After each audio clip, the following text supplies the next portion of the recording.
One of the worst things that I can think of when I remember back to how I was as a kid, I was very stubborn. I don't know if it's the same for you guys, but I learned very well through experience. I imagine most people learn through experience. If I could go back in time and tell myself at 16, like some very valuable life advice stuff, I know for a fact there is nothing I could say that I would listen to at 16. Even if I knew it was me coming from the future, I would still think I would know better at 16 or 17 than future me. Like I would think like something went wrong. He sold out. He turned into a dumbass. Fuck my schoolwork. I don't care. I'll get this shit figured out. I guess to some extent I kind of did, but fuck, man. How many people, if you could You're go doing back, it in real time. You're out if you could go back and try it, man, 20 minutes a day on schoolwork, you get fucking all B's at least. Like, oh my God, high school would have been so much easier if I would have just spent a little more time. It's so stupid how much shit you waste in school. I'm not like blithering idiot, but I got the grades of someone who is. I really thought I went above and beyond if I went as far as to copy someone else's work. If like you said, if I had just spent a few minutes every day, like 20 or 30 minutes, and it would have been, man. I'd have gone to it. Like I'm pretty happy with how life turned out. I don't know if that alternative life is even better, but like my freshman year of college, I cut my own hair for a while. And it was literally, I took a buzzer and it was like, I just did it and then looked in the mirror, was like, it doesn't look that great, but I'm saving some money and I don't have to go anywhere. Like I could just go hang out and do that now. And like looking back, it's like, man, I was walking around looking like a fucking skinhead for no reason. And all because nobody told me you look like a dumbass, grow your hair out like an adult. I tried broke to save money. Oh, go ahead. I looked into it, but didn't pull the. Why didn't I sell my cum? They're buying cum for like $50 a load. That's like $600 a month for me. What you need to be doing is like you have to not jerk off if you do that. Oh, what are you, a narc? Yeah, I looked into it recently just because I wanted to like get, how much is it worth? Like I know you guys are selling this based on qualifications. How much is mine worth? So I looked at it and it was like you can't jerk off at all until you come in and deposit. It was totally impossible to do. Well, hold on. Wait. For how many days? Yeah, this is an important. Like 5. You come in once. That's impossible. That's impossible. Yeah. This is like after a car accident, you wake up from a coma. The first thing you do is go and donate your semen because that's the only time you get. 5 days. Jesus. Way too much. And you got to do it for like 6 weeks or something like that. That doesn't work in the Woodworth household going back generations. 5 days. Yeah. I think the worst thing is until you've actually like experienced something. Because nowadays, like I realize, like I've learned so much through experience that a lot of people were saying, like, "Hey, you should know this." It's like one of the big things, and maybe people listening here, networking is probably like 80 to 90% of whatever the fuck you do. It's incredibly important. Now you're gonna think for some period of your life that like you can get away with not networking, and 0.00001% of you are so talented and so good that maybe you get away with it. But for the rest of everyone, even like the extraordinary people, networking is incredibly important.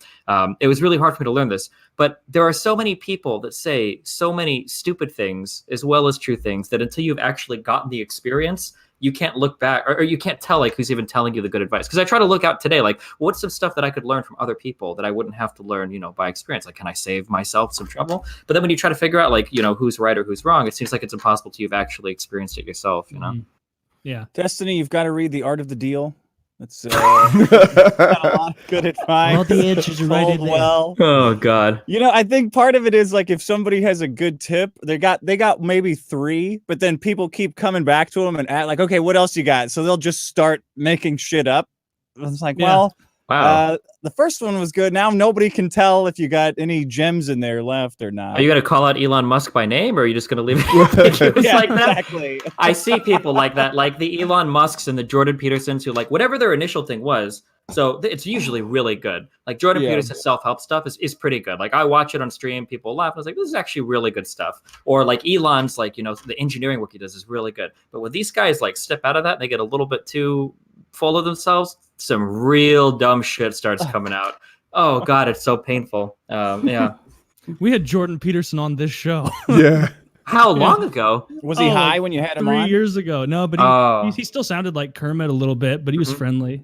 He was like, you need to make sure that you don't masturbate and pick up your clothes on the ground. All your problems are related to your dad. You've got to slay the dragon. This is some serious shit. You have to slay the dragon to save your father, and you're imagining just like ancient Greece to fight your father for fucking your wife, but you secretly want it and you like it, and that confuses you. So you write a book for kids, and whatever the hell. He was really good on the show, actually. I didn't have He a was ton of good. background on him, so I didn't understand why he was controversial. I haven't followed him since that show, because my understanding and most of what he went through on the show was his legal shit, and then being basically a quasi basic bitch father figure advice for people who doesn't seem like they have one.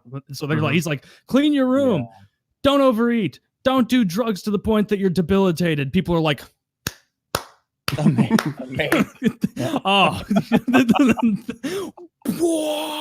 What I like, because his advice is clean your room and not no, seriously, work out for an hour 3 or 4 times a week. It's difficult. It's way more difficult than he's making it sound. He's like, well, lobsters. It's like, all right, well, just read his book then. Just buy his fucking book. Your whole life will get better. his father said that we were his favorite interview that he's ever done. And I was like, huh? He linked to PKA. We're the best Jordan Peterson interview. You must not watch many of them. No. We shaped up and we behaved a little bit. We did, yeah. We put on our, our dress clothes for him. Yeah. Just like we did for Dick and Destiny. Oh, thanks. I don't even know what that guy's up to anymore. Is he even famous anymore? Jordan Peterson? He's in rehab. Oh, yeah, What? for anxiety. He's in rehab. Yeah, He was abusing Xanax or something, wasn't he? Or some... I think he his says wife he has says he's addicted to benzos, and that's why I think his daughter outed him somehow on Facebook, so he had to make a big speech about it. But yeah, he's been in rehab for a while. His wife, they framed it really weird, man. They said he got addicted to them because his wife had cancer, and then she got better, and he tried to quit and didn't, and it's been like that for months, 5 months, I guess. So he took anti-anxiety sad. meds, Xanax, because his wife got cancer, and then he got addicted. If I have this talk about making somebody's problem all about yourself. I learned Jesus. mine from my Twitch viewers' comments on the stream. So that's the level of reliability I bring to the show.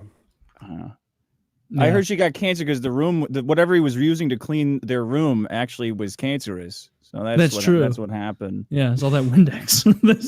It's so much. Honey, the room's clean. It's never clean enough. He felt so guilty that he got on benzos. Yeah. Well, I did. He seems like a pretty good guy. What's Man, I don't have my finger on the pulse of the. Yeah, I don't want to be an asshole. It's interesting to me that he has a lot of masculine philosophies and ideas, but he wasn't born into a really masculine body, and I find that disconnect to be interesting. He's always about slaying dragons and being a man and facing this and that, and that's true. But he sounds like Kermit, and he looks like Beaker, and it's just it's coming from him. Yeah. Well, Jordan Peterson. There goes Jordan Peterson, never being a guest on this show again.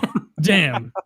It's the meanest thing you've ever said, Woody. Poor Mr. I was just asking before the show if Woody'd ever been mean to a person, and here you are, just laying into one of your old guests. Jeez. Well, from Dick, Destiny, and myself, Mr. Peterson, we wish you the best, and we hope you recover. And no matter what Woody says, especially in private, we want you to get better. I don't think you sound like Kermit at all. Yeah.